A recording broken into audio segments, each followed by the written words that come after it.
Continuing on page 292, read the dog's tails. Like novice poker players, dogs reveal what could be called their tells, their intent, their hand.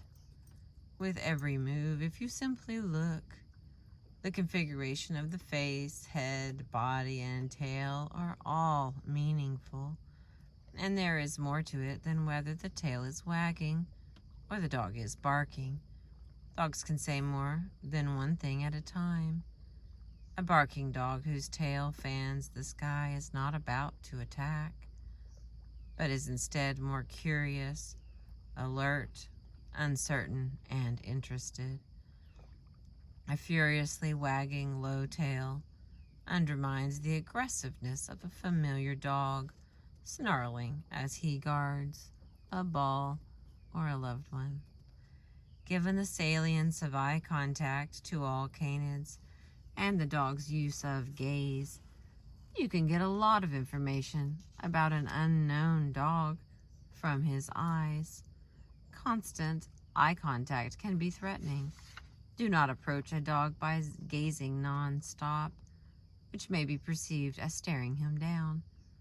If he is staring at you, you can deflect his gaze by turning away slightly, breaking eye contact.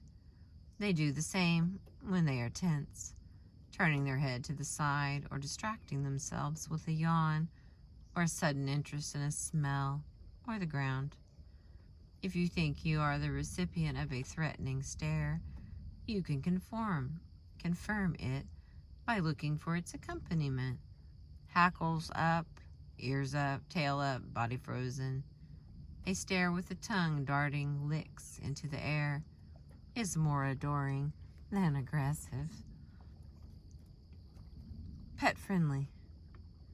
Though they nearly all look pettable, not every dog likes to be petted. Attending to that is not only polite, it is sometimes imperative.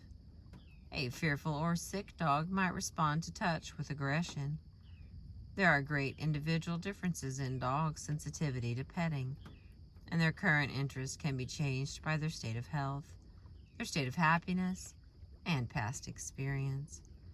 For most dogs, the right touch by a human is a calming, bonding experience. Light touch is irritating or exciting. A firm hand is relaxing. Too firm a hand is probably oppressive. They and you can be physically calmed by steady, continuous strokes from the head to rump, or by capable, deep muscle massage. Watch your dog's reaction and find his preferred touch zones and let him touch you back. Get a mutt.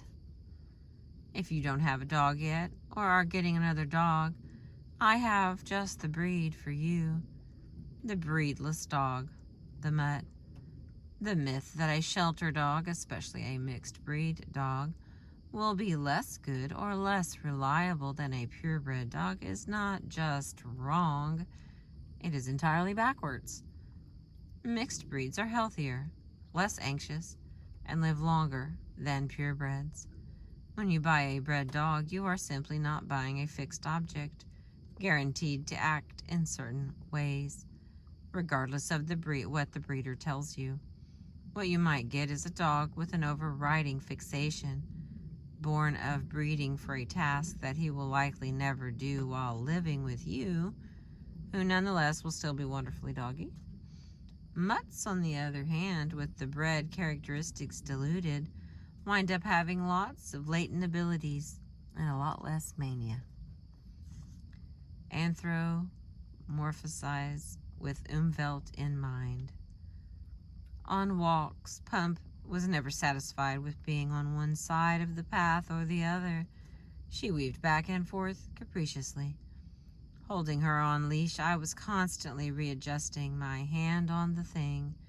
Sometimes I'd insist she stayed on one side of me, and she sighed at me while we both glanced knowingly at the good unsmelled spots on the other side. Even with a scientific take on the dog, we find ourselves using anthropomorphic words. Our dogs, my dog, make friends, feel guilty, have fun, get jealous, understand what I mean, think about things, know better, are sad, are happy, are scared, want, love, hope. This way of talking is easy and sometimes useful, but it is also part of a bigger, more exceptionable phenomenon. As we recast every moment of a dog's life in human terms, we have begun to completely lose touch with the animal in them. It is no longer the rare dog who is shampooed, clothed in garments, and feted on his birthday. That may seem benign, but it is also part of a de-animalizing of dogs that is somewhat radical. We are rarely present for the births, and many people will choose not to be present for their own dogs' deaths.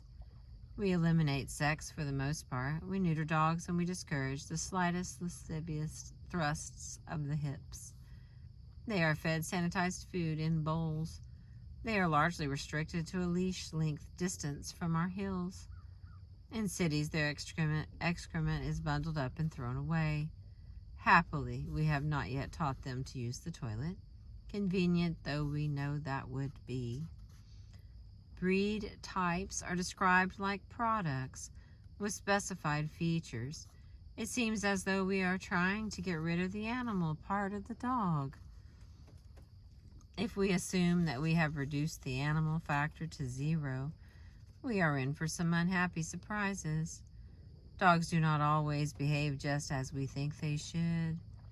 They may sit, lie down, and roll over, but then will revert magnificently. They suddenly squat and urinate in the house, bite your hand, sniff your crotch, jump on a stranger, eat something gnarly in the grass, don't come when you call them, roughly tackle a much smaller dog. In this way, our frustrations with dogs often arise from our extreme anthropomorphizing, which neglects the very animalness of dogs. A complex animal cannot be explained simply. The alternative to doing this is not simply treating animals as precisely unhuman. We now have the tools to take a more measured look at their behavior, with their Umwelt and their perceptual and cognitive abilities in mind. Nor need we take a dispassionate stance towards animals. Scientists at home. They name their pets and see love in a named dog's upward turned gaze. In research, names are verboten. While they might help tell animals apart, they are not benign. Naming a wild animal colors one's thinking about it forever afterwards. A preeminent field biologist noted, "There are obvious observational biases that are introduced when you name the subject of your observations." Jane Goodall famously violated this maxim, and Graybeard became known to the world. But Graybeard for me connotes a wise old man. As a result, I may be more likely to perceive his behavior as indicative of his wisdom than see it as foolishness.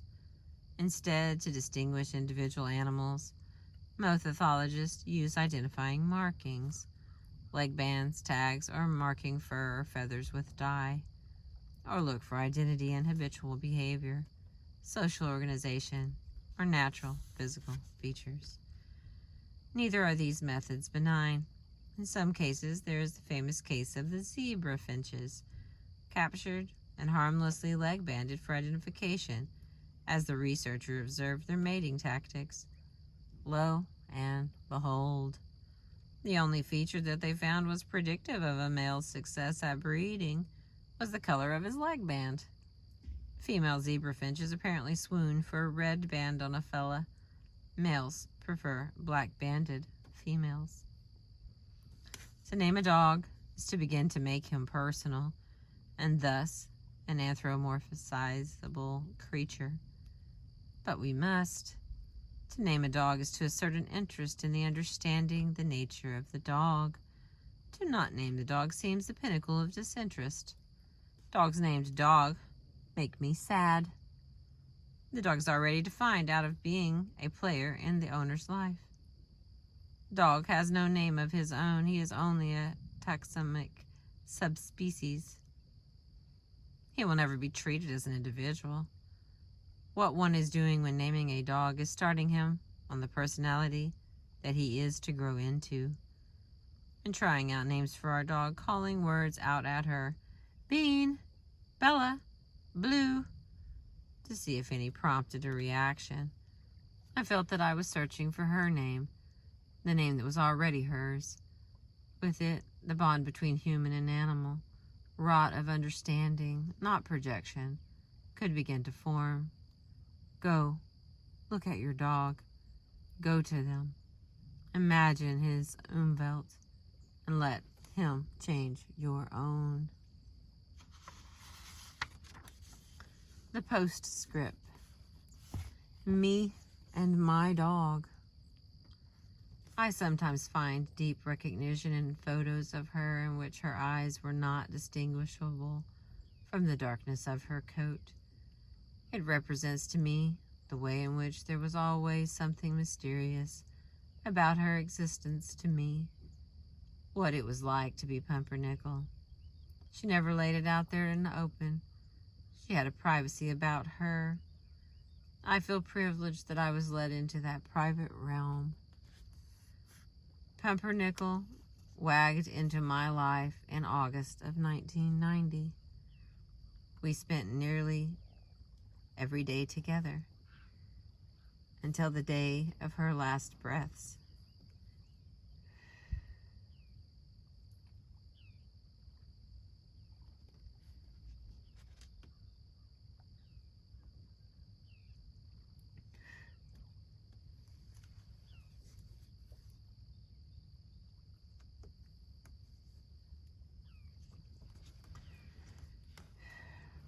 Until the day of her last breaths in November of 2006.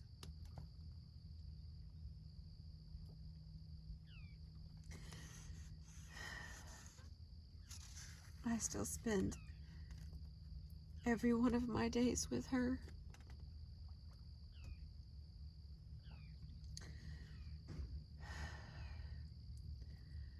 Pumpernickel was a total surprise. I didn't expect to be changed constitutionally by a dog.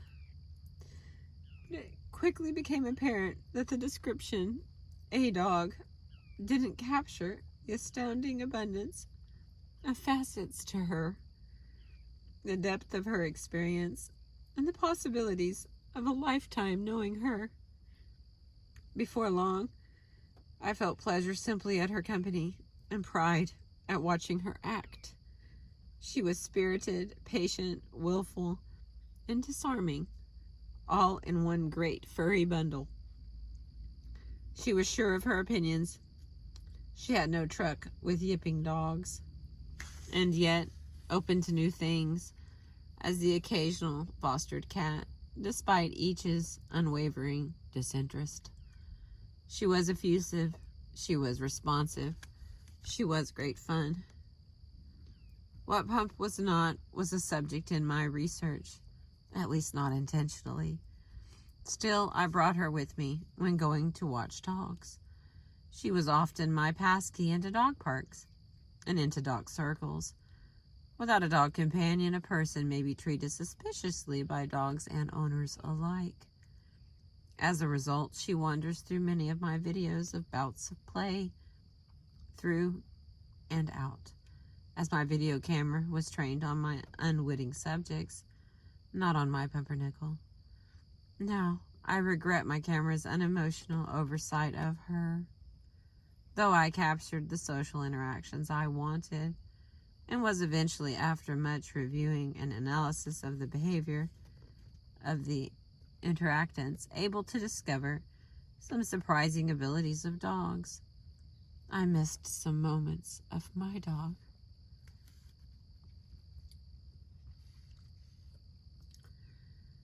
Every dog owner would agree with me, I suspect, about the specialness of her own dog. Reason argues that everyone must be wrong. By definition, not every dog can be the special dog, else special becomes ordinary. But it is reason that is wrong. What is special is the life story that each dog owner creates with and knows about his own dog. I am not exempt from feeling that, even from a scientific vantage. Behavioral scientific approaches to dogs, far from displacing this story, simply build on the singular understanding of the dog owner, on the expertise that each dog owner has about her dog. When Pump was nearly at the end of her life, undeniably old, she lost weight, her muzzle grayed, she slowed sometimes to a stop on walks. I saw her frustration, her resignations, her impulses pursued or abandoned. I saw her considerations, her control, her calm. But when I looked at her face and into her eyes, she was a puppy again. I saw glimpses of that unnamed dog who so cooperatively let us plop a too big collar around her neck and walk her out of the shelter and 30 blocks home, and then thousands of miles since. Excuse me. After knowing Pumpernickel and losing her, I met Finnegan. I already cannot imagine not knowing his new character.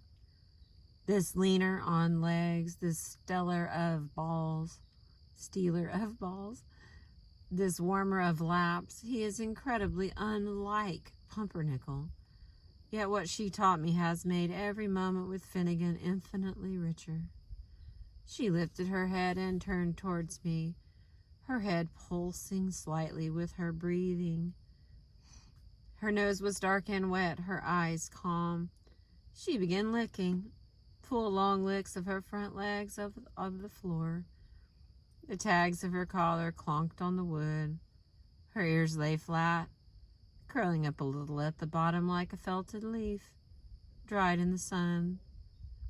Those days her front toes were a little splayed, her paws turned claw-like, as though in preparation to pounce. She did not pounce. She yawned. It was a long, lazy afternoon yawn, her tongue examining the air. She settled her head down between her legs, exhaled a kind of harump, and closed her eyes.